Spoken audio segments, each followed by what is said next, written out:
From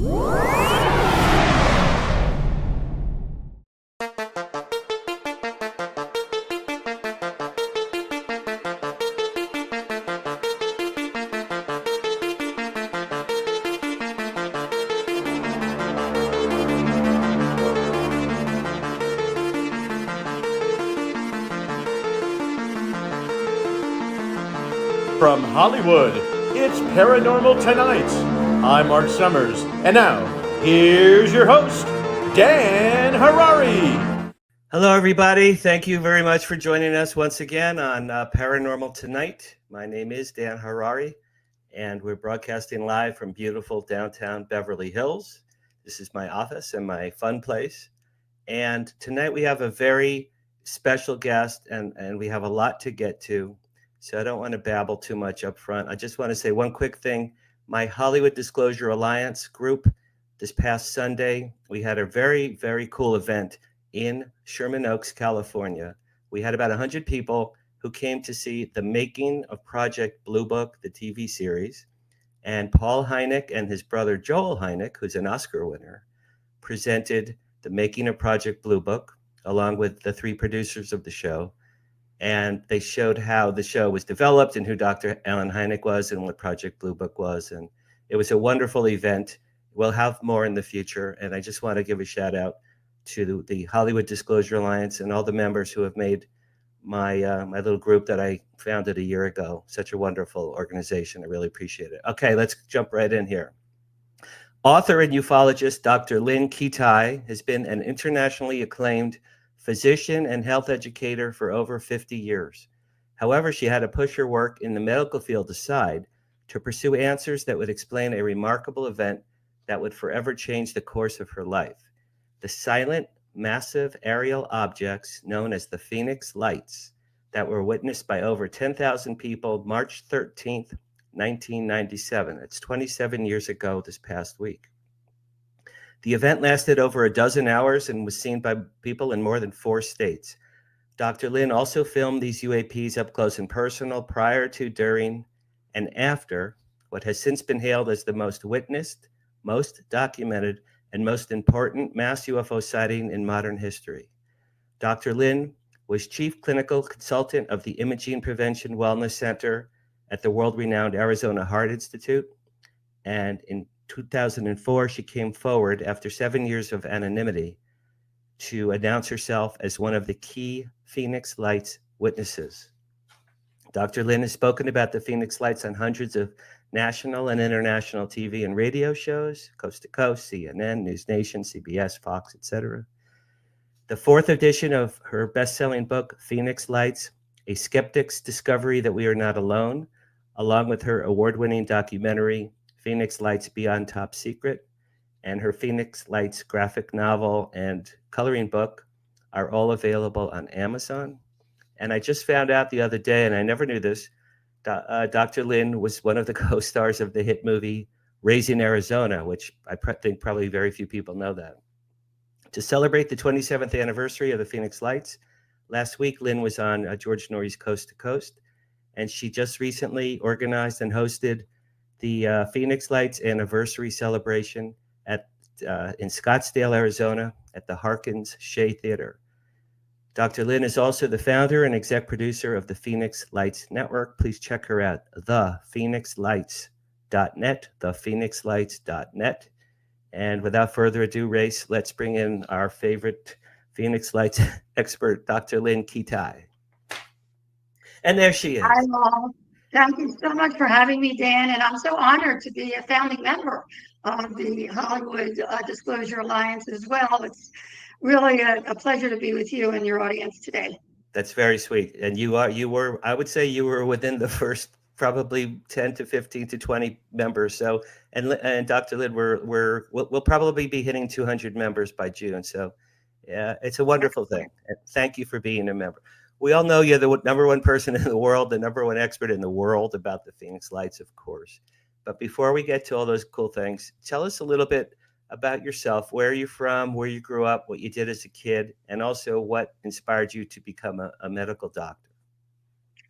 Born and raised in Philadelphia, Actually started as a kid doing professional musical theater, singing and dancing, and toured with Gordon McRae in Oklahoma and Betty Grable and Guys and Dolls, aging me a little bit in the 50s and 60s and 70s, and in the 70s as well. I understudied Barbara Eden in The Sound of Music, and I played Alice Mouse in Wonderland with Sherman Hemsley, who was the caterpillar, and a whole host of other things, which kind of combined that aspect of my expertise with medical school. Most of my family is in the medical profession, and wanted to also help others, and certainly that's coming into fore with the Phoenix Lights, to let people know as a physician that they're not alone, that they're not crazy, even though most anomalies can be explained.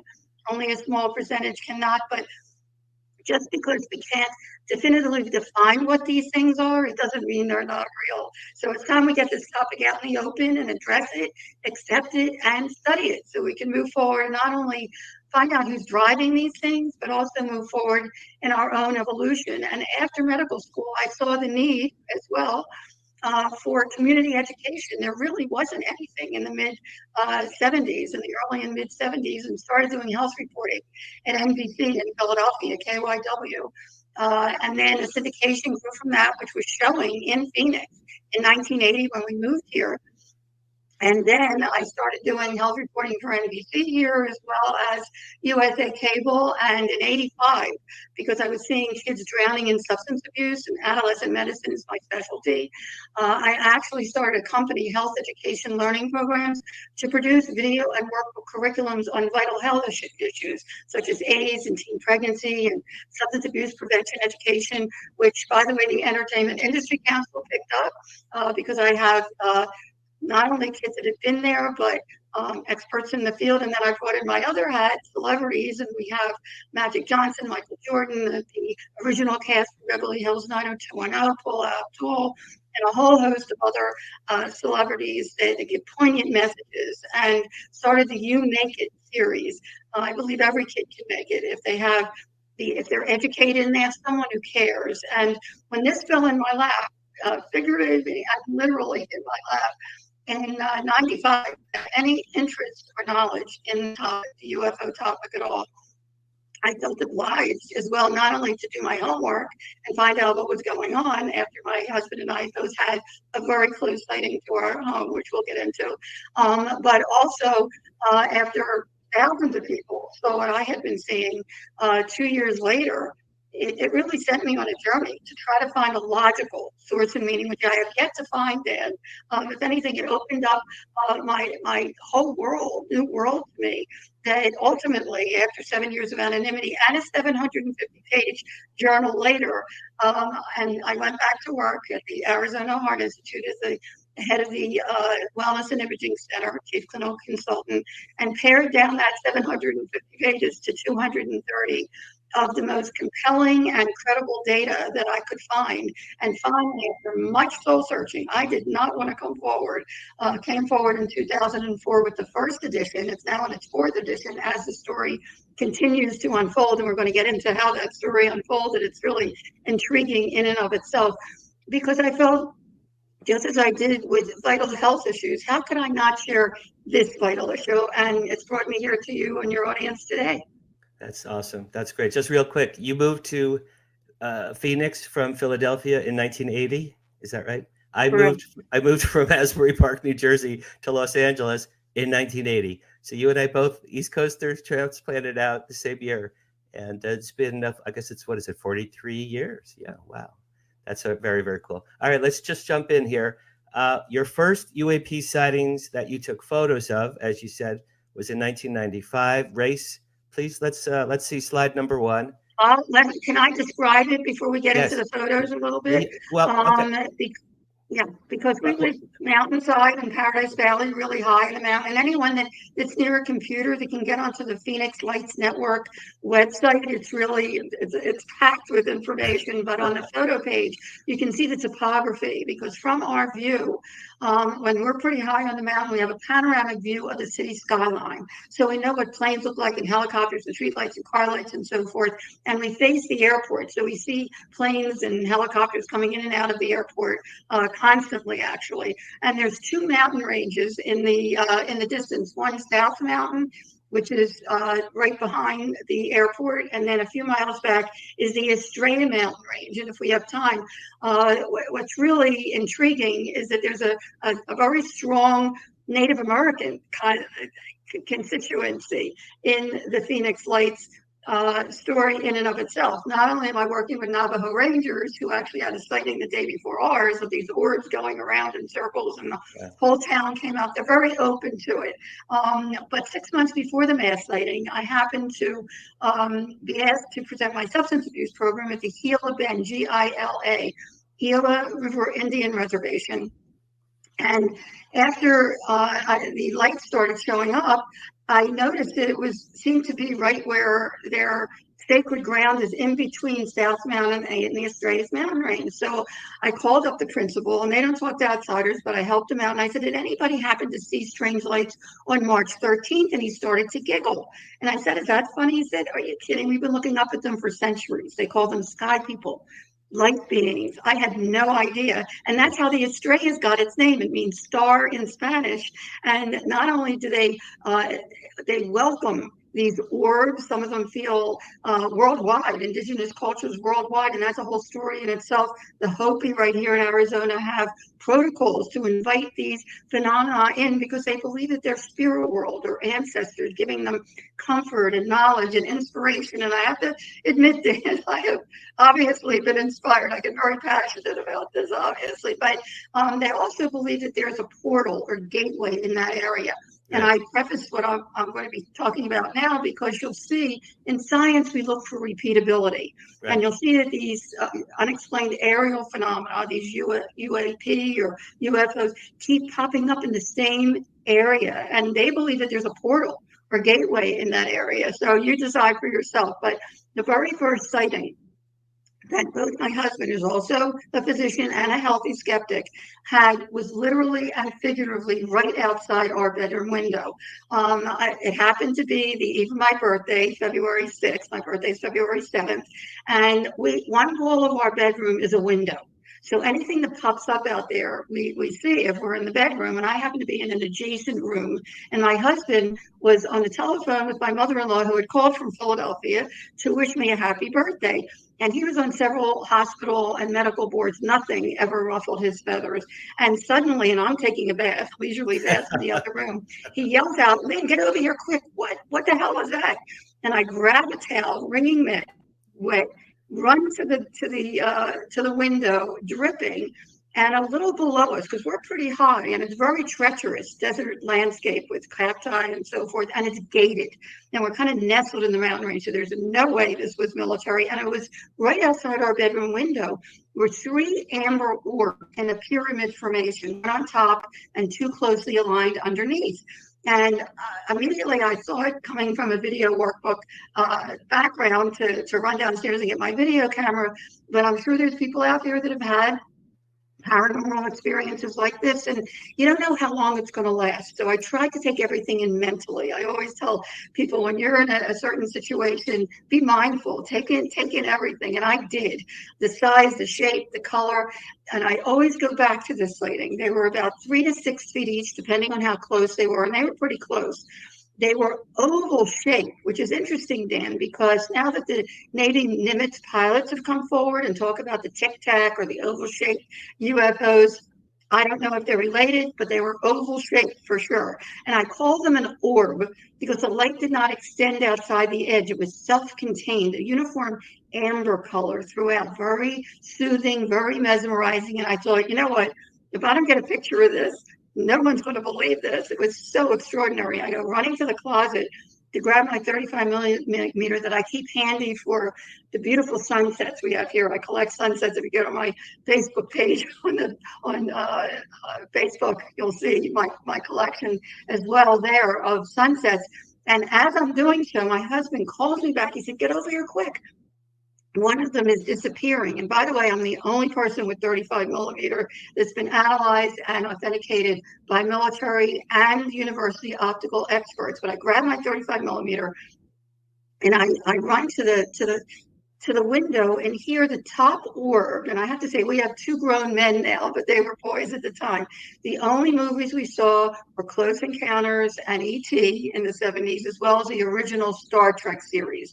And the first thing that came to mind, because there seemed to be an intelligent presence, and the top orb, without budging, from the two lower orbs that were very closely aligned, started to shrink very, very slowly, mechanically, as if there was an intelligence behind it, like a dimmer switch. It's difficult to even describe in logical terms, like it was cloaking. I didn't even know really what that word meant. The only thing that I popped in my head was the Romulan cloaking device, the waver. I don't know if you remember that. These did not. These did not, but they seemed like they were cloaking. Anyway, I jumped out on the balcony, got a quick picture of the two lower orbs. And if you want to show that picture, that's the one that we have now. Let's do slide one, Race. There you go. So you can see the two lower orbs there on the left side. Yes. And to the right of them is skylights on a house down the street, which is very, very important topography, because if you look straight up, there's also lights in the distance, which we're going to get to. But at any rate, as I get out on the balcony and I'm concentrated on these two lower orbs, I have to admit that it felt like there was something watching me. And, you know, I did not say this to a soul, by the way, until 2 years later after the mass sighting to the investigators. But going through my mind at that moment, I was thinking, who are you? What are you? Do you know that I'm here? I'd love to meet you. That's exactly what I thought. Right. The next thing I remember, the left bottom orb started to shrink, just like the top one did, if you want to show that picture. Number two, Ray. And you can see, now, to me, it's miraculous. And that was the only picture that turned out at the time, by the way. One has half disappeared on the left, quite a while it was happening, and one is still there. But now, if you notice, and Dr. Bruce Maccabee, Navy optical physicist, I'll make this really quick because there's 21 pages on, page report is on my the Phoenix Lights Network website. But if you go back to the first one, just so people can really get the feel for this, if you go back to that first picture, from 95, 2 years before the mass sighting, and you see the arrow pointing to the four lights in the background. Yes. Well, Dr. Maccabee noticed that the same exact phenomena that I'm going to show you as we continue, that I also captured head on, turning into a V shape, both 2 months before the mass sighting and during the mass sighting on video, was there in the same exact spot in 95. So they were with us for a while. Not only that, but he said to me, you said that your close sighting was only a couple minutes. I said, right. He said, are you sure? I said, that's what I remember. He said, ask your husband. My husband wouldn't talk about it. Everyone comes from a different background, from a different upbringing, different belief system, different worldview. Some people can't deal with this topic. Some people don't want to, and that's okay. Everyone in their own time. But now we have data that people can actually look at. And if you look at this data, and Dr. Maccabee noticed that the whole skyline in the first picture was very different. There were many groups of lights that were on in the first picture. And if you go to the second picture there, which is the last picture I took, that are off in that last picture. And he was very meticulous in his study. Bottom line, he presented the case in 1999. And I did not even share it till the second edition of my book in 2010 because I couldn't wrap my head around it. I still can't. But he presented it in 1999 at the MUFON, Mutual UFO Network International Symposium in Washington, D.C. as the first, and as far as we know, the only authenticated photographic evidence of missing time.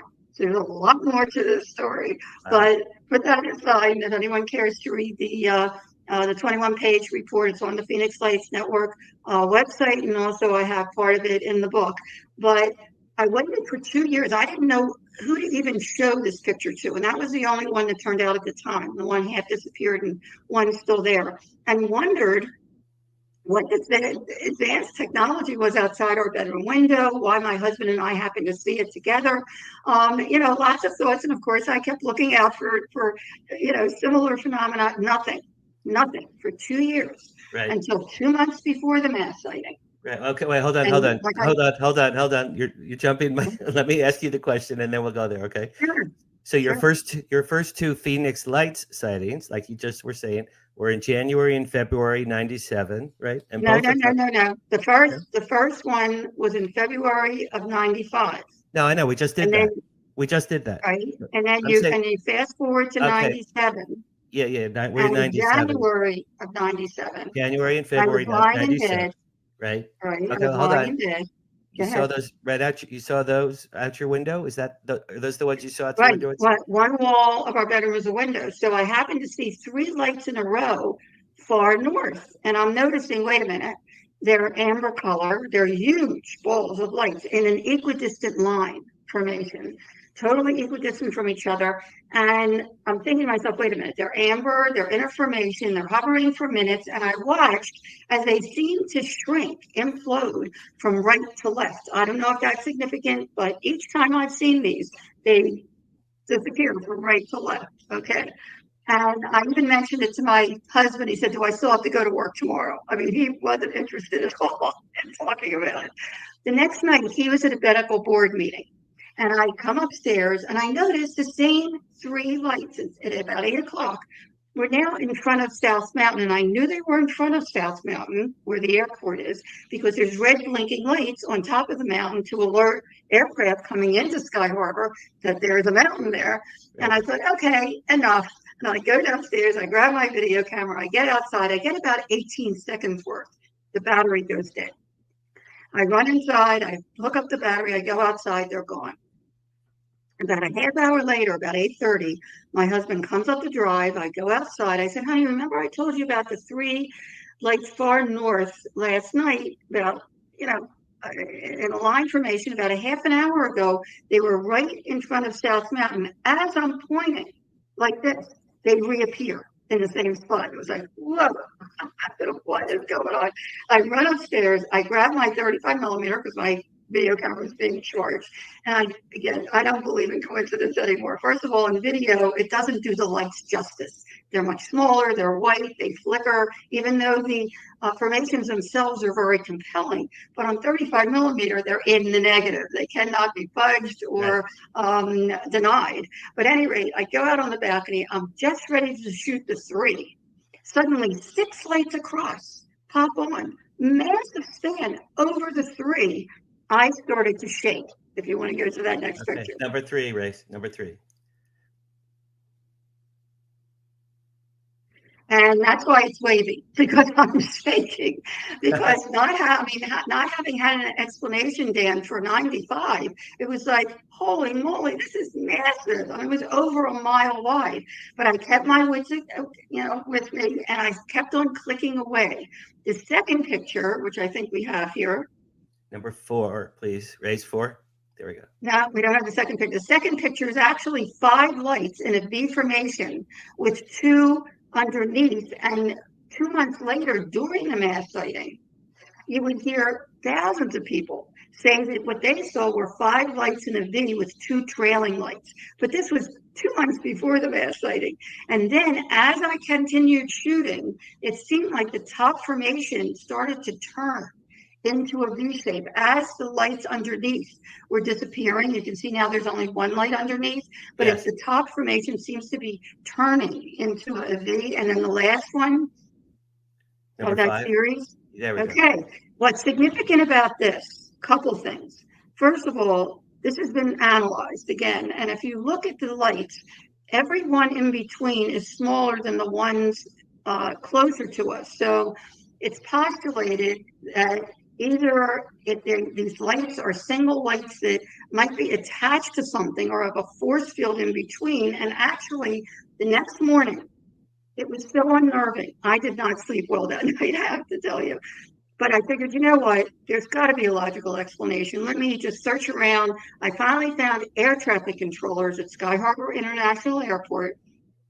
So the same thing at the same time, and they were very forthcoming initially, that this actually, they saw what I saw. They were excited that I saw it too at 8 o'clock. They saw the three pop up over Class B restricted airspace, 1,000 feet altitude. There's a 30-mile radius around the center of the airport. Anyone that comes into that radius must call into the tower, and no one did. So they got nervous. Okay. And they looked on radar, didn't show up on radar, and then they disappeared. When the 6 popped up at 8:30, they really got nervous. They took their high-powered binoculars to look, and there was a whole group. And finally, I get this meteorologist also. He was a climatologist who taught at one of the colleges here. Tells me that what they saw were 6 points of light, totally equidistant from each other, massive span, over a mile wide, that seemed to be attached to something, but they couldn't quite see what these lights were attached to or had a force field holding them in rock solid formation. And he said the entire thing turned as a unit against the wind. That's really telling. Very cool. Dr. Lynne, I'm sorry, I apologize. We need to take our little 2-minute break. And then when we come back, I want to ask you what you were doing March 13th that morning. Like, what you have for breakfast? And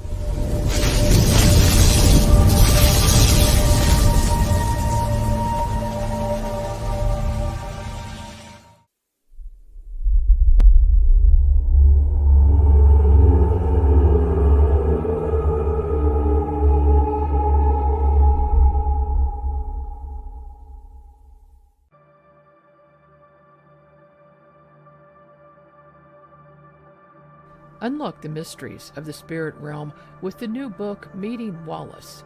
In this channeled work by renowned psychic medium Larry Costa, the reader will delve into the profound wisdom of his spirit guide, Wallace. Together, they share the transformative journey of harnessing psychic powers from the celestial plane. Discover the extraordinary psychic gifts that have empowered Larry on his path, and immerse yourself in a thought-provoking and awe-inspiring read. Meeting Wallace is a groundbreaking endeavor, and it is a perspective seen through the eyes of a spirit guide. Discover the wisdom of the spirit realm alongside actual photographs of ghosts and spirit guides.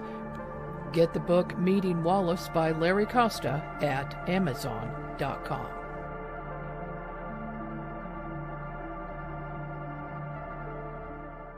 While most near-death experiencers return to this plane of existence with alluring tales of their time spent in the presence of the divine, what happens when one crosses the veil into the afterlife, into the void? In the new book, Dying to Meet Them, Mindy Toutfest describes her journey to the afterlife after a devastating aneurysm, how a strange turn of events would lead her to spiritual growth, divine healing, UFO experiences, and a greater understanding of the universe. Get your copy of Dying to Meet Them today at Amazon.com or visit unxmedia.com for more information on this book and more amazing selections from UNX Media Publishing at unxmedia.com.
Hi, I'm Dan Harary, author of the sci-fi novel After They Came.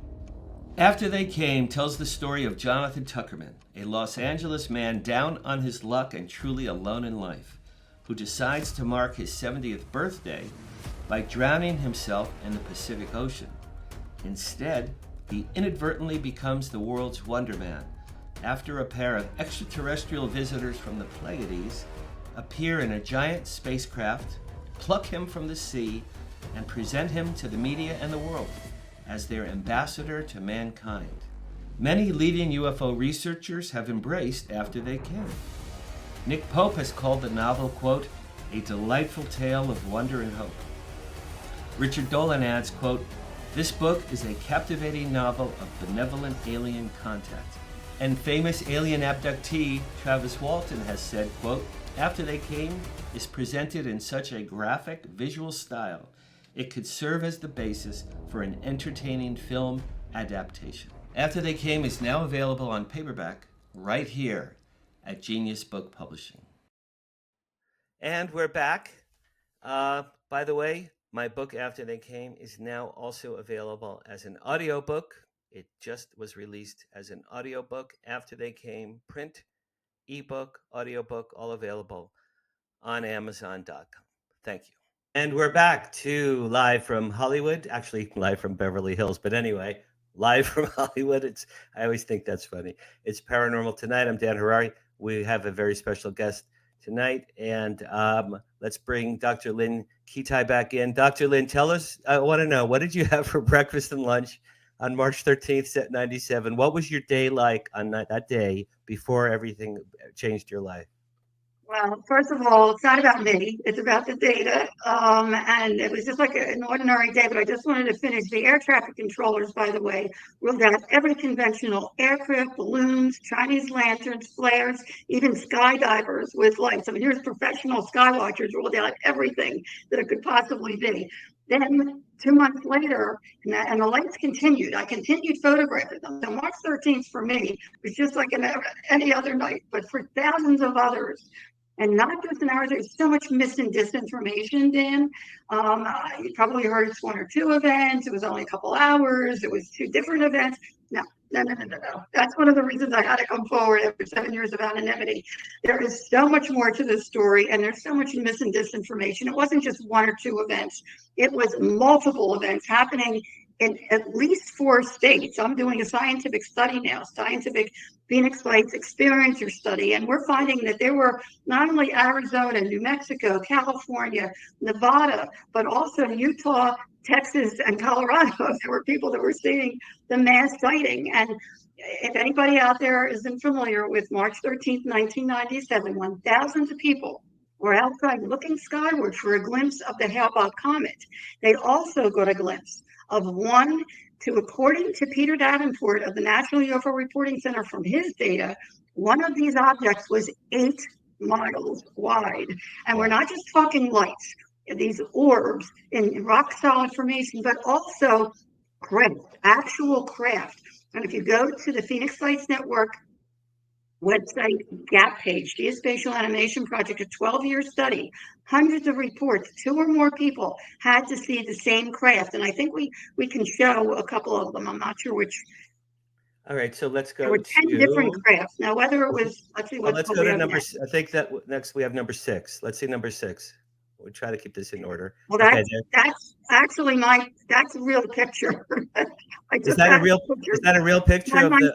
1 month after 9/11, I took that picture. There's much more to this story. If anybody gets on the photo page, you'll see my unique collection before, during, and after the mass sighting. And the next picture actually was the video that I took. That's off the video screen. That's the video that I took from March 13th. Right. But there were 10 different crafts, Dan.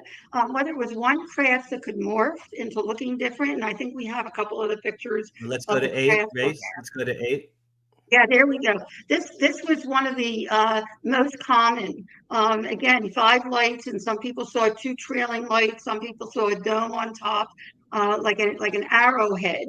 There were also boomerang shape, triangle shape. I think the next one is a triangle shape from people that were in Casa Grande. In fact, I have a PhD working with me on this study that was a professor at Washington University, psychologist Russ Scalpone, Dr. Russ Scalpone, as well as Dr. Brad Evans, who was coming up from Tucson and passing Casa Grande towards Phoenix for a swim meet, and this craft was right over their car, and it extended to, I mean, it was at least 2-3 miles wide, and not only did he get a really good look at it because he was in the passenger seat, but also his wife got telepathic messages. I mean, there was a lot going on March 13th. Some people saw these craft split in two and shoot straight up. Other people saw orbs detached from the main object, go out into the environment and redock with it. Whether it was one craft that could morph, or the perspective from where the person was standing, or a parade. And ultimately, after 12 years, that's what was decided. The next one, actually, there was Number 10, there was a pilot and his son out in Scottsdale that saw a disc shape. And the mass sighting actually started 3 p.m. in the afternoon. Daylight sightings, 5 o'clock hour. There were in New Mexico by Native Americans were reporting it. 7 o'clock hour and beyond in California. The 10 o'clock hour, there were 2 commercial airline pilots that called into their radar because exclaiming that one of the craft was actually, and we're talking gunmetal bottoms, some people saw windows covering Las Vegas, and the sightings continued until 5:30 the next morning when a Boeing crew was coming into Sky Harbor International Airport. The head of the Boeing crew told me this, that one of these crafts was over their tarmac, and also, besides multiple things happening in multiple places at the same time, at 3 a.m., there was a call from an alleged crewman from Luke Air Force Base to the National UFO Reporting Center. We have part of that recording, very professional, in our documentary, that jets were set off from Luke Air Force Base to intercept one of these craft that was hovering right over central Phoenix at 7th Avenue and Indian School at 8:30 that evening. As they got close, and we have civilians that saw this happening, the lights dimmed, and then the entire thing blinked out and disappeared. The entire plane disappeared. And this alleged crewman said he helped one of the pilots out of his craft because he was so shaken up by it. And supposedly Luke went on lockdown. After the Air Force left, its craft reappeared. People saw it reappear and continued along its way, and again go behind southbound. So there were many things happening at the same time, and yet, after the mass sighting on March 13th, there was nothing from the media covered it, and it's very serendipitous that my video ended up on every news station because I happened to have a meeting with a MUFON field investigator the next morning, which had canceled from Wednesday to Friday morning, and he tells me that, "Did you see the mass sighting last night?" And I said, "I saw something similar to 2 months ago." And he said that NBC was coming to interview him in a half an hour. I said, "I'm out of here." I said, "I don't know if it's a hoax or military or whatever." All right, Lynn, so this UFO, this UFO V that we see on the USA Today, was that an illustration that we're looking at? Well, this is what happened. There was no investigation, no explanation for months. The only one that came forward months later was Frances Barwood, the vice mayor of Phoenix, and a councilwoman at a council meeting in May asked for an investigation. She was plastered by the media. I mean, it was awful. There was such ridicule and snickering and discrediting. And then on June 18th, and this is significant, on June 18th, front page, USA Today article, for the first time, Dan, this story, our mass sighting, was opened up beyond the borders of Arizona to the rest of the world, and it went viral. We didn't have social media, and overnight, the next morning, it was on every national morning show, Peter Jennings, Dan Rather, and we were deluged by media from all over the world. And once they would talk to the witnesses, And that, to me, is so significant, how it affected the witnesses. That's why we're doing this study. And anyone out there that did see it on March 13th, 1997, or something similar, please join us. There is a link on our landing page on the Phoenix Lights Network website. But what was amazing is that once they talked to the witnesses, their stories were so detailed and so heartfelt that they too were saying, why isn't there an investigation? Why isn't there an explanation? The very next day, after nothing for months, former Governor Bryce Hamilton calls a press conference to reveal the lights over Phoenix. I believe that's the next slide. Number 12, race number 12. And he comes marching out one of his aides with a giant alien head costume and made a mockery of it. He said, we didn't want people to panic. Well, you know what, Dan? Not one person, it was probably the military and the government that were panicking. There has not been one, not one credible report of harm, threat, or abduction or missing persons that somebody made a movie of associated with the Phoenix Lights anomalies. Can't speak for other things, but I can for the Phoenix Lights. And actually, after this happened and people were really tipped off that he did this, I called every military base to find out what they knew. They knew nothing. They were just as curious as we were. 1 month later, I get a phone call from one of the heads of PR at the Air National Guard, and she says, oh, Dr. Lynne, I think we know what those lights were back in March. And I was thrilled. I was looking for anything that was logical. She said, do you believe in all these months, nobody ever looked at the log for visiting Air National Guard? And the Maryland Air National Guard was sending off military illumination flares in Operation Snowbird, which I later found out in military terms means diversionary tactical maneuvers. So they may have been sending off flares, but I don't know. I've never met one person that saw what flares do. She said, that must be what some people saw. So I said, well, wait a minute. When was the Maryland Air National Guard in town? She said, March 1st to the 15th. I said, were they in town in January? She said, oh, no. I said, are you sure? She said, absolutely not. I said, well, my husband and I both witnessed and photographed the same exact phenomena in the same exact location on March 13th as 2 months before the mass sighting in January. And she says, you never told me that. I said, besides, I called around and the air traffic controller said it was over Class B restricted airspace, 1,000 feet altitude. She said, you never told me that, because I never gave them details when I called the military. And I said, and you're trying to tell me that flares that drift and drop with the wind have huge smoke trails that are illuminated by the flare itself? That not one person even mentioned anything like that. Traverse the entire state in a rock solid, equidistantly spaced mile-wide V for hours. And she says, I have a call coming in. I'll get back to you. Well, I'm still waiting. Let's see, Grace, let's see number 13. Yeah, so there you go, Lynn. It goes. I mean, it speaks for itself. I always say the data speaks for itself. The top are the true unknowns, and the bottom are flares. There is just no comparison, and people don't know unless they read my book or hear me speak like this, which I really appreciate, Dan, because there's so much more to this story. 3 years later, the former Phoenix Vice Mayor Francis Barwood was running for Secretary of State to get answers for the lights over Phoenix and asking for a reenactment, which was brilliant. Okay, show me. Shame on them for, denying it and then and doing it right over people's heads. And we're talking rooftop level, totally silent.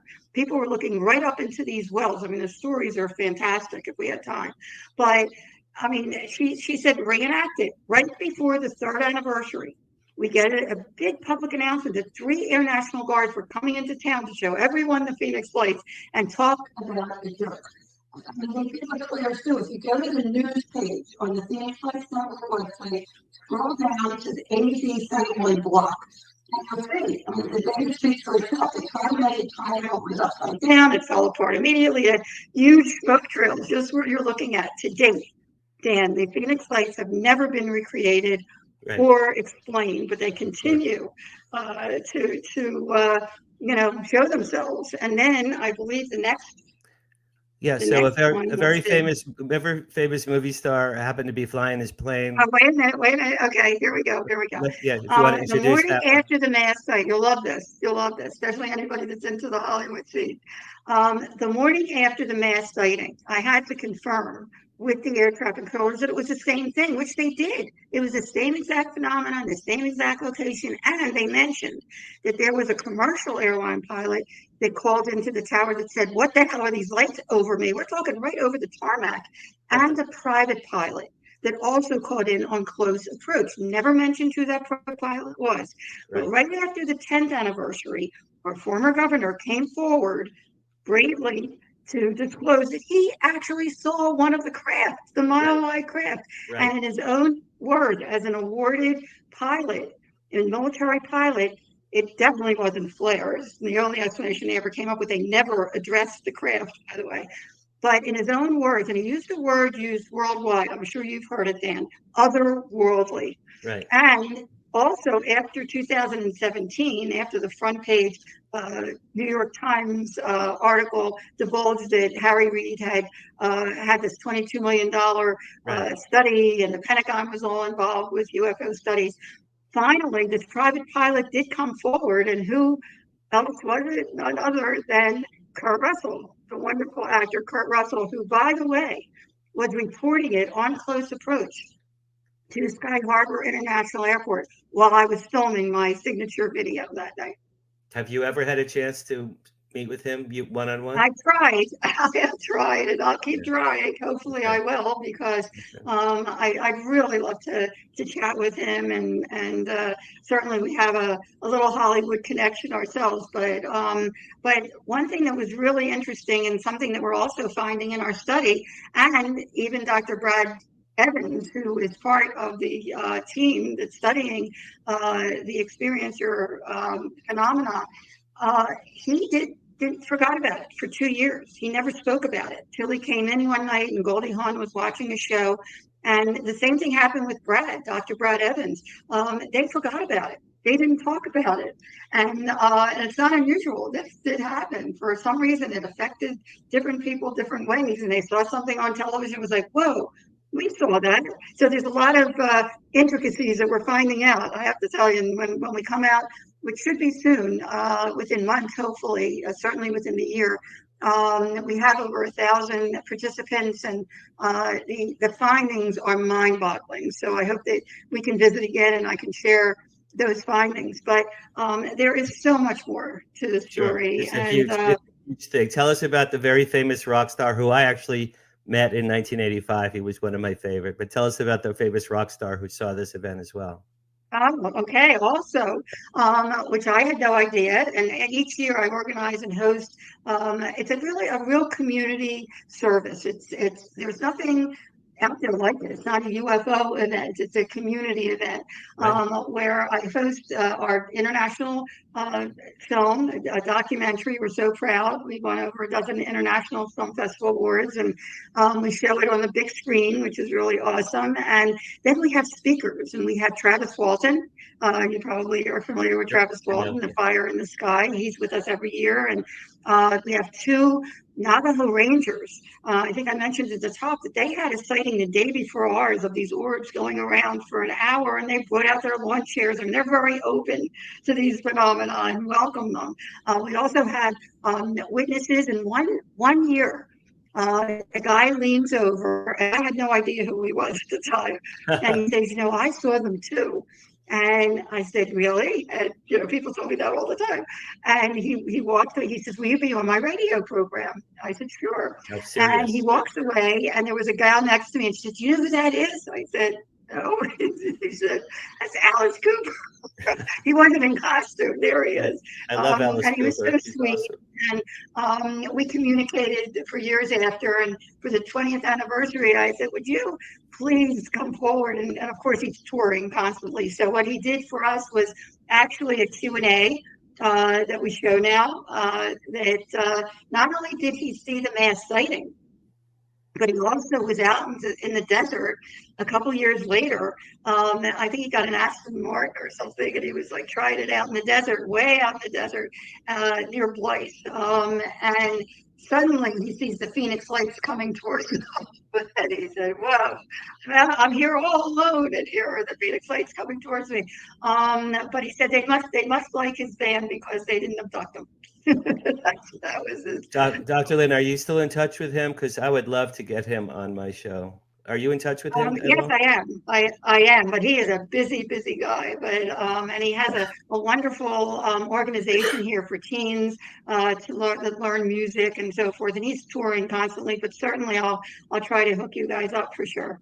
Yeah, that would be great. I have a very famous cousin I have a famous cousin who is an internationally acclaimed magician. He's one of the most famous magicians on the planet, Franz Harary, and he worked with Alice Cooper for some of Alice Cooper's tours. Actually, my cousin was discovered by Michael Jackson in 1984. That's a true story. But he worked with Alice Cooper, and at one of Alice Cooper's tours, my cousin took me backstage, and I had a little chat with Alice. And, you know, when I was in high school, Alice Cooper, School's Out. I mean, my God, the guy's awesome.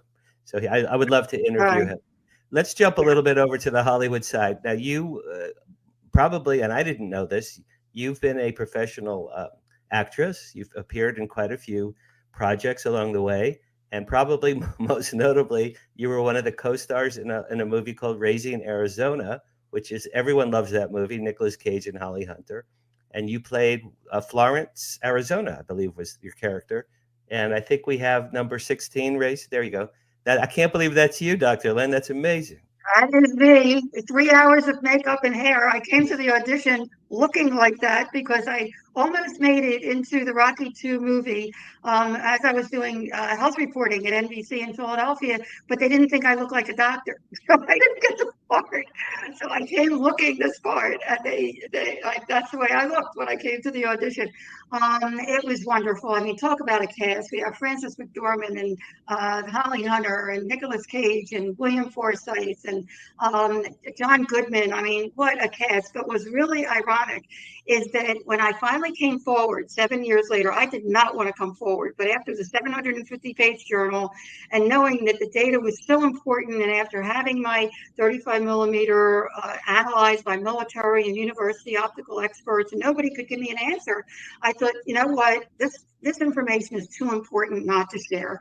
And I finally came forward, and in 2004, a couple of years later, when they got wind that I did Raising Arizona, someone came up to me afterwards, and after one of the conferences, and said, you know, there is a reference to your character, Florence, Arizona, and UFOs in the movie. And I thought, really? I mean, I did not remember. It came out in '87, and I had not seen it since the late '80s. I go back to look, and anybody that sees the movie or might remember, after one of the quintuplets, it's a black comedy for anybody that doesn't know. After one of the quintuplets is kidnapped by Holly Hunter and Nicolas Cage, they have a press conference in front of our home. And one of the reporters sticks a microphone in my husband's face and says, "There's a rumor your son was abducted by UFOs. Is there any truth to that?" And my husband says, "Oh, please, son, please don't print that. If his mama reads that, she'll lose all hope," which is totally opposite from my own take. But nonetheless, it's the only reference in the entire film to UFOs 10 years before the mass sighting. But it gets better, because the cinematographer who was also getting started, Nicolas Cage was the only one that really did some films before, went on to do Big, and When Harry Met Sally, and How the West Was Won, and The Addams Family, and also created and directed the Men in Black series. That's amazing, really. Aaron Sonnenfeld. And not only that, but it came out. The first one premiered in 1997, the same year as the Phoenix Lights. Coincidence? Yeah, you were cosmically, you were tied in on multiple levels to be like almost an investigative reporter, really, for the rest of us. Do you ever regret becoming a doctor instead of a movie actress? You know, it was really close. I mean, I could tell you such stories. Half my book is about the Phoenix Lights itself, and half my book is about the connection between all unexplained phenomena, because a number of people, including Dr. Brad Evans, had near-death experience as children that was reawakened by the mass sighting. And that really took me aback, because I did too, and I lay it all out there in the book. I actually met beings during my near-death experience at 8 years old. Giant beings with glowing white robes. I won't spoil it, but I have felt that they have been with me ever since. And I've come as guides, and I've come to trust in the guidance. And whenever I come to a crossroads, I meditate. I actually give 10 ways to connect with these entities, these energies that are out there, if one chooses to. But here is just one example. I was touring, I was understudying Barbara Eden Sound of Music. I get a call from Leon Uris, who wrote the book Exodus, if you remember. Sure. It's like I this do. thick. My parents And read it when I also, was a kid. Yeah, I remember. there you go. And also did the movie with Paul Newman, right? It was Great a giant hit, both the book and the movie. And now he was doing a musical and called me. And I have no idea how he found out about me, but he called me to audition for the part of Karen, the ingenue, and flew me into New York. I auditioned for the role. I was starting medical school in a month. Wow. Okay? And not only that, but it got down to 2 of us. And the other gal I went to elementary school with, she was a prima ballerina. Jacqueline Mayrow was plucked out of 4th grade to play the role of Baby June in the original Gypsy with Ethel Merman. And it was the 2 of us. And I didn't know what to do. I mean, talk about a role. I mean, here we have the movie and the book. I mean, it's an ingenue's dream, right? And here I had rejected several schools. I've been accepted to 5 schools. And in those days, there were only a handful of women in a class of 120 when I started Temple University Medical School, by the way. So I really did some soul searching and asked for guidance. I don't hear voices, but I get strong feelings. And the feeling was I needed to go to medical school, and one day I would know why. I called Leon Uris. I told him I was starting medical school in a month. He was so pissed off at me. So Wow. To this day, I don't know if I got the role, but he was really angry that I didn't tell him. The show went on the road as it usually does, right? Just Boston, whatever. Opened on Broadway, closed in 3 weeks. I would have been dead meat. There is no way that another medical school would have accepted me, if they had learned what I had done. So that's just one of many. Yeah, you came to a major fork in the road, and you went the right way, and you did the right thing, and you were meant to be here. Race, let's see number 18, and Dr. Lynne, tell us about the Phoenix Lights Network, what it does, and your Phoenix Lights Experiencer Studies. What is this when you're calling for people to participate with you? What are you seeking? Yes, thank you so much for letting me share. The Phoenix Lights Network, www.thephoenixlights.net, is packed with information. Please just go there and explore and consider. I'm not trying to convince anybody of anything. Just go and look for yourself. The data speaks for itself. And on the landing page, there's a triangle. Right underneath, you can either enter the website. Underneath that is a confidential and anonymous. We wanted everybody to be honest, and we are finding out such things. I'm telling you, Dan, people were taken aboard craft knowingly and willingly. People had communication with these orbs and even more. I mean, there's so much that we're finding out. Please, if you actually saw the mass sighting on March 13th, 1997, we welcome and invite you to join us. And if you saw similar phenomena, we're getting people from worldwide that have seen similar phenomena that are joining us in this very groundbreaking, important effort to scientifically show exactly what people were feeling and their experiences. And it is just, I mean, it's mind-boggling, and we're so excited. We're in peer review right now, and soon we're going to be moving forward. In fact, I'm going to be writing another book. This is my book, The Phoenix Lights, A Skeptic's Discovery That We Are Not Alone. It's in its 4th print.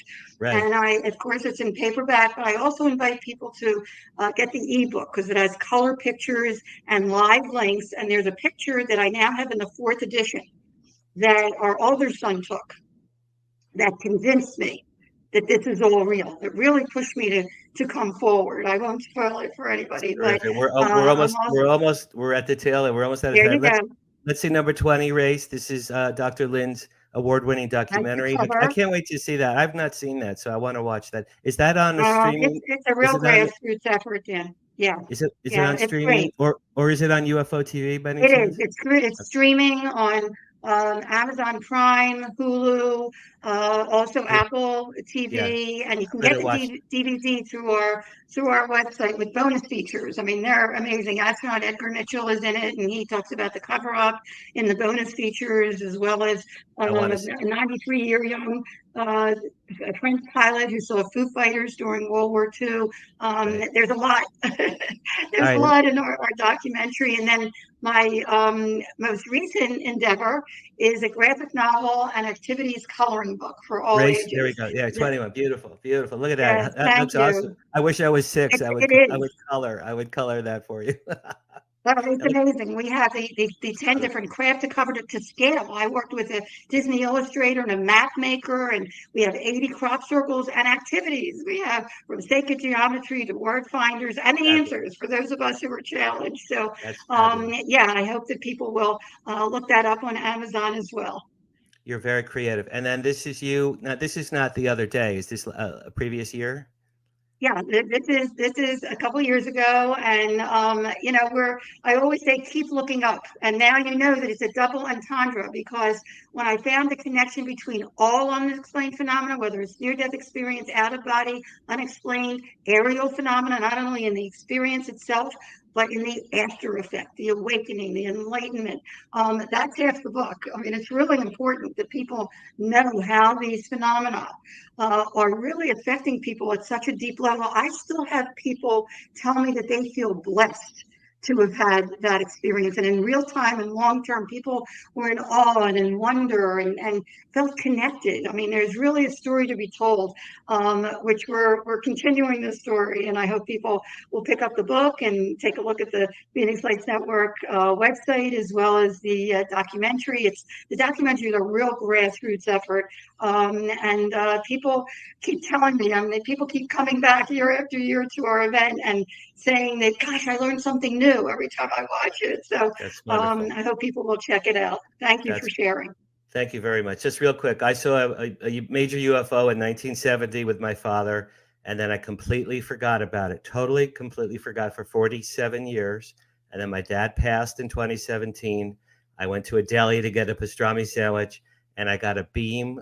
Dr. Lynne, I swear I got a beam of light from above, beamed into my head, and the home movie of my 1970 UFO sighting with my father played in the air, did like a digital through my eyes. It played like a movie, and I watched it.